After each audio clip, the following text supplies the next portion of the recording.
দুর্গাপূজাকে কেন্দ্র করে দেশকে অস্থিতিশীল করার চক্রান্ত সফল হবে না উল্লেখ করে বিএনপির স্থায়ী কমিটির সদস্য গয়েশ্বরচন্দ্র রায় বলেছেন, বিএনপি নেতাকর্মীরা সতর্ক অবস্থানে থাকবে। তিনি বলেন, গণতান্ত্রিক ব্যবস্থাকে গতিশীল রাখতে বিএনপির ভারপ্রাপ্ত চেয়ারম্যান তারেক রহমান সহ দলের নেতাকর্মীদের বিরুদ্ধে দায়ের করা সব মিথ্যা মামলা প্রত্যাহার করতে হবে, আর তা না করা হলে সেটা হবে দুঃখজনক।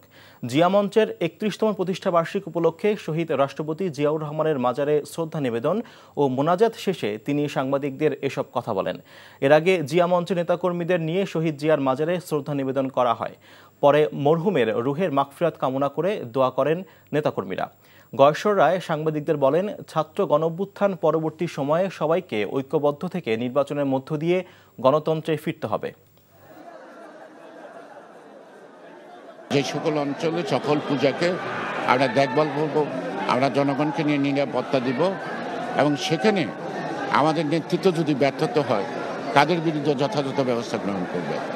আমি আশা করি কুচক্রী মহল যতই চেষ্টা করুক, জাতির কপালে কলঙ্ক লেপন করার সকল অপচেষ্টা আমরা অত্যন্ত কঠিন হাতে মোকাবেলা করব।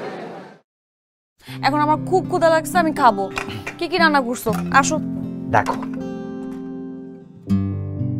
খুবই ভালো রান্না করছো। আমি তো মাঝে মাঝে চিন্তা করি আমি রান্না কেন করি, তোমারই করা উচিত। হার্ড ওয়ার্ক করার লাগবো। আমি এই চাকরি করবো না, ছেড়ে দিচ্ছি। আমি প্রেগনেন্ট। একজনের উপার্জন দিয়ে কি এই ঢাকা শহরে একটা ফ্যামিলি চলে?